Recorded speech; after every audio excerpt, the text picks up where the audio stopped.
প্রিয় দর্শক, আশা করি সবাই ভালো আছেন। সরিষা ইলিশ নাম শুনলেই খেতে ইচ্ছা করে। আজ খুব সহজভাবে সরিষা ইলিশ করে দেখাবো। আশা করি ভিডিওটা শুরু থেকে শেষ পর্যন্ত দেখবেন। 1 টেবিল চামচ নিচ্ছি কালো সরিষা আর 1 টেবিল চামচ নিচ্ছি সাদা সরিষা।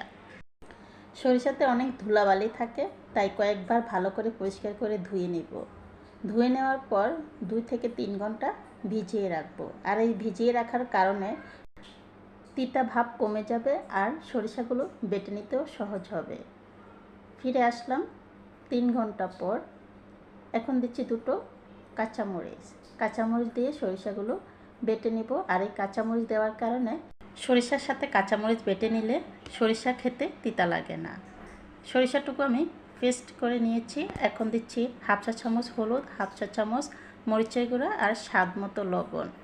এখন সামান্য পরিমাণ জল দিয়ে সবগুলো উপকরণ এখন ভালো করে মিশিয়ে নেব। মিশিয়ে একপাশে রেখে দেব।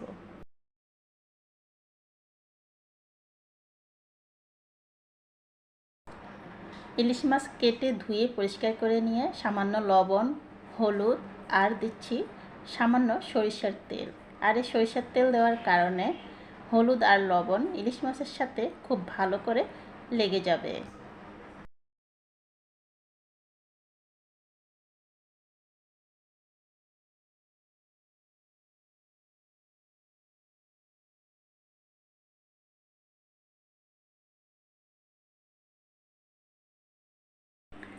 তেল গরম করে নিয়ে দিচ্ছি পেঁয়াজ কুচিগুলো ভেজে নেব। এখন 1 টেবিল চামচ পেঁয়াজ বাটা দিয়ে ভালো করে কষিয়ে নিচ্ছি।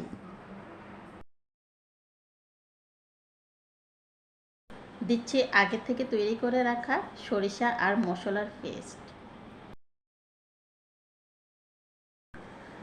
বাটিতে যে অবশিষ্ট মশলাটুকু লেগেছিল সেটা ধুয়ে দিচ্ছি আর সেই সাথে সবগুলো উপকরণ আরও ভালো করে কষিয়ে নিচ্ছি।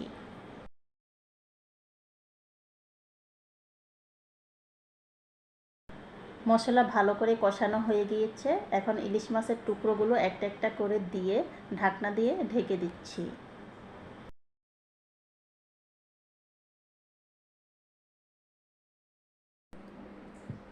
এক পাশ হয়ে গিয়েছে, এখন উল্টিয়ে দিয়ে অপর পাশেও কিছু সময় ঢাকনা দিয়ে ঢেকে রান্না করে নেব।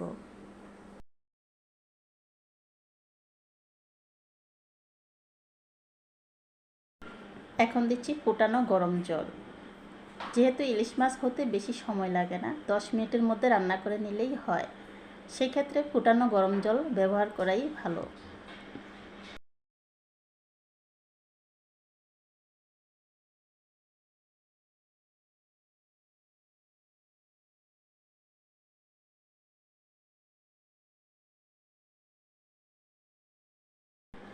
সব শেষে কয়েকটি কাঁচামরিচ আর কাঁচা সরিষার তেল দিয়ে আরও 2 মিনিট ঢেকে রান্না করে নেব।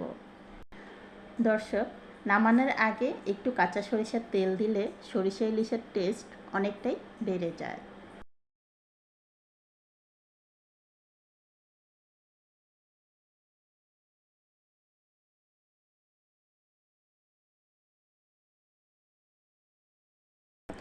তৈরি হয়ে গিয়েছে সবার পছন্দের সরিষা ইলিশ। দর্শক, রেসিপিটি কেমন হয়েছে অবশ্যই কমেন্ট করে জানাবেন। আর রেসিপিটি ভালো লাগলে সাবস্ক্রাইব করে আমার চ্যানেলের পাশে থাকবেন। গরম ভাতের সাথে এই সরিষা ইলিশ খেতে দারুণ লাগে।